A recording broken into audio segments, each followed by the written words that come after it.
Buonasera a tutti e bentornati a Liberamente, variazioni e scorribande qui su Radio Libertà.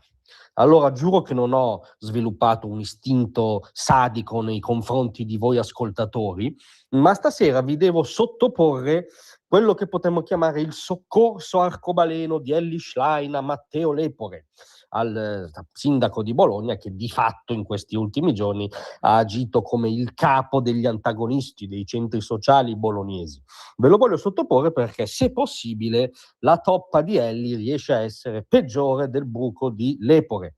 Perché parlo di soccorso arcobaleno? Perché definirlo rosso evoca una tradizione in cui il sottoscritto non si sarebbe mai riconosciuto, che avrebbe combattuto, avrebbe giudicato ovviamente di ispirazione autoritaria e totalitaria, ma che aveva un suo spessore, una sua credibilità culturale ma anche operativa. Cioè, per intenderci, il PC, il Partito Comunista Italiano, aveva il cordone composto dal suo servizio d'ordine, e se i movimentisti, gli antagonisti, diciamo i figli di papà, progenitori degli attuali figli di papà che giocavano alla rivoluzione, si avvicinavano, si contaminavano col corteo del partito, minacciavano, venivano, come dire, accompagnati fuori dal corteo del partito con modalità assai persuasive.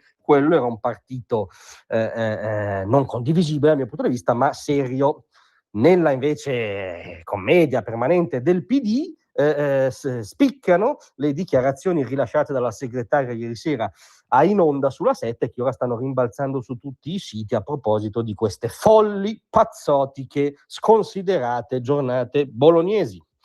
Tenetevi, perché già l'attacco è di livello, diciamo. Lepore ha scelto di governare la frustrazione e lo smarrimento di un'intera comunità. Ha scelto di governare. Pensate se invece avesse scelto di non governare, cosa poteva succedere a Bologna? Non so, avrebbero sparato per le strade probabilmente. E lo smarrimento di un'intera comunità.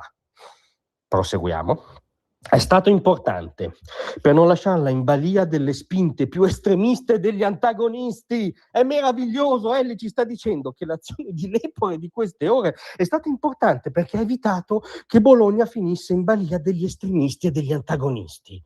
Ma ci prende esplicitamente per il culo. Adesso scusate il linguaggio troppo raffinato dal punto di vista politologico, ma cosa abbiamo visto in queste ore se non una Bologna in balia degli estremisti e degli antagonisti? Dopodiché ci informa Elly che la violenza è da condannare sempre, ogni volta che si manifesta.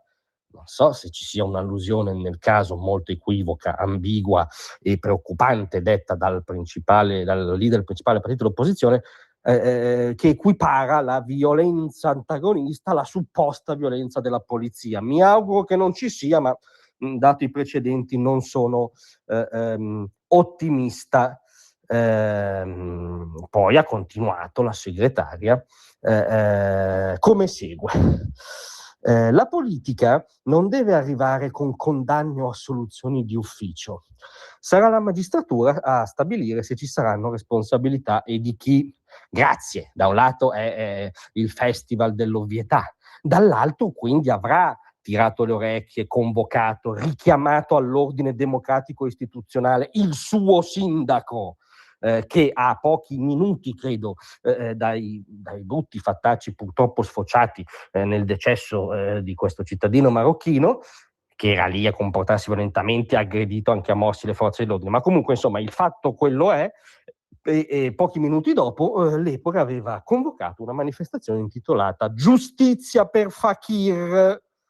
Se c'è da fare giustizia c'è la responsabilità di qualcuno. Anche qui non possiamo proprio essere portati a spasso da questi supercazzolari. Cioè l'italiano mantiene un suo significato, no? Che tendenzialmente univoco, insomma, almeno fuori dal largo del Nazareno. Tra l'altro la stessa Elly è caduta in contraddizione, perché pochi minuti prima nello stesso programma aveva detto: quando un uomo muore durante un'operazione di fermo, lo Stato ha fallito e proprio lo Stato deve fare piena luce. che si debba fare piena luce, è verissimo, ma non si può dire subito che lo Stato ha fallito. Se, come peraltro sembra ogni video in più che spunta, ora ci sono le descrizioni del video della bodycam degli agenti, cioè ogni descrizione che spunta avvalora la tesi per cui gli agenti non hanno posto in essere condotte eccessive, fuori dal protocollo, tantomeno gratuitamente violente sul corpo di Fakir. Però per lei è assodato che lo Stato ha fallito. Ci sembra, come dire, letteralmente un pregiudizio. Infine,